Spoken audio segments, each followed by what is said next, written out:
So picture this. You're at the playground. Your toddler is playing near the sandbox, and everything seems fine. Then another kid reaches for the same shovel, and before you can even process what's happening, your sweet little angel has raised their hand and whack, they've hit another child. And suddenly, you're that parent. The one doing the walk of shame across the wood chips, stammering apologies while the other mom gives you that look. You know the one. It says, "Maybe get your kid under control?" Yeah, we've been there. And if you're watching this video, you've probably been there too. I'm going to share what we learned when our daughter went through this phase between ages 2 and 3. And more importantly, what I wish someone had told me on day 1 when I was standing there thinking, oh my God, am I raising a tiny tyrant? Here's the thing nobody warns you about. Somewhere between their 2nd and 3rd birthday, some perfectly lovely toddlers just become aggressive. Not all kids, but a significant number of them. And it's not about gender, by the way. Both boys and girls can go through this. Our daughter definitely did. For us, it lasted about 4 months. 4 very long months where we couldn't predict what would set her off. Someone took her toy, hand raised. Another kid got too close to her snack. She'd charge at them like a tiny linebacker. One time, she kicked a little boy because he was singing too loudly. Singing too loudly. I mean, to be fair, he was really belting it out, but still. And here's what made it worse. It wasn't every day.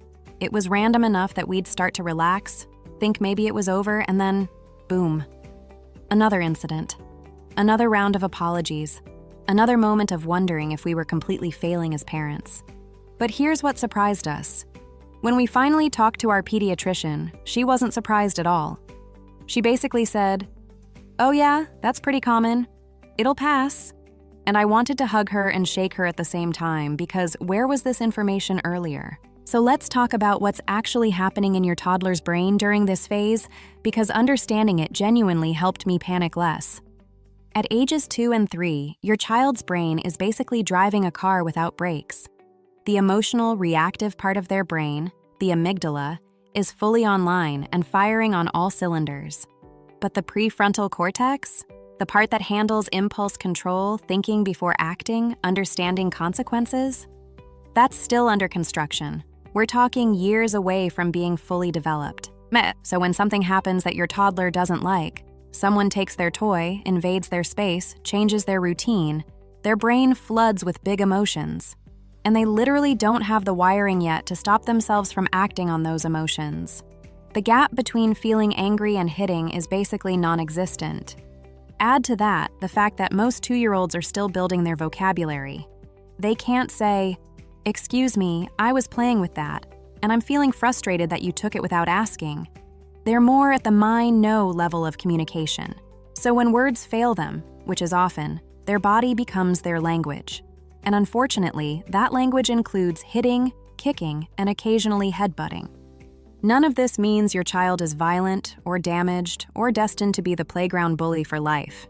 It means they're 2, and their brain is doing exactly what 2-year-old brains do, developing on its own timeline, sometimes in really inconvenient ways. Okay, so when your toddler hits another kid, what do you actually do? First, stay calm. I know, easier said than done when you can feel every parent at the playground judging you.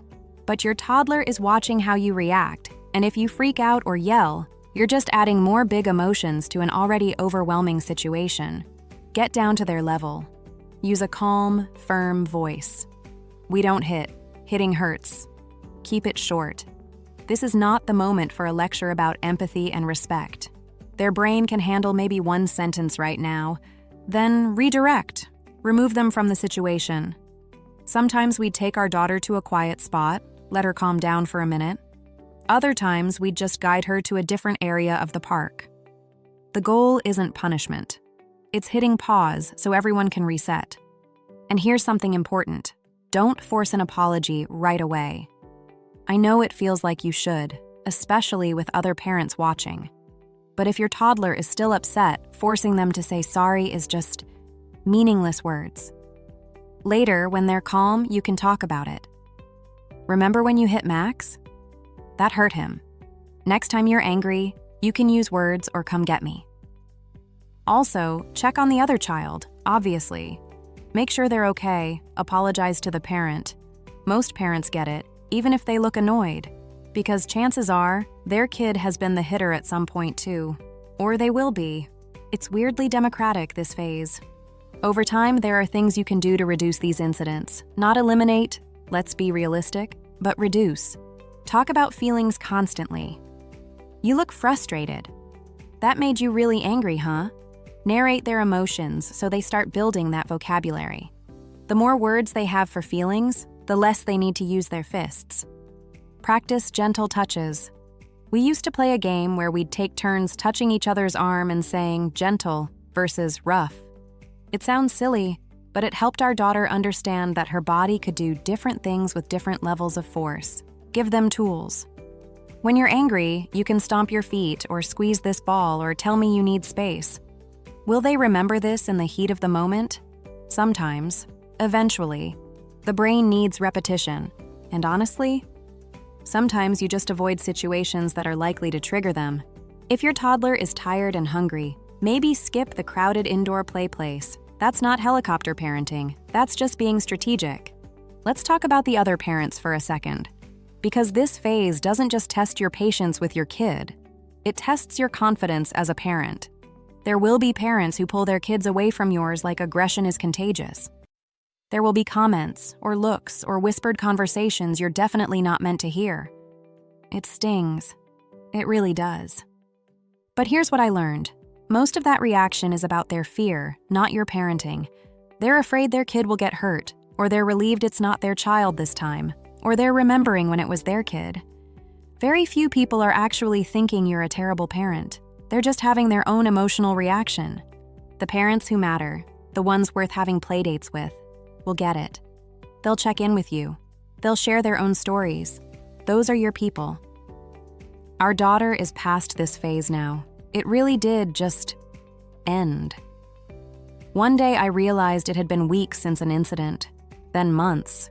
She learned words. Her impulse control got a tiny bit better. She figured out other ways to handle frustration. If you're in the thick of it right now, I know it feels endless. I know you're exhausted from the hypervigilance and the apologies and wondering what other parents think of you. But this is a phase, not a personality. Your kid isn't broken. You're not failing. You're just in one of those brutal chapters of toddlerhood that nobody really prepares you for. And one day, sooner than you think, you'll be on the other side of it. Maybe even missing those playground days. Okay, probably not missing those specific moments. But you know what I mean. You've got this.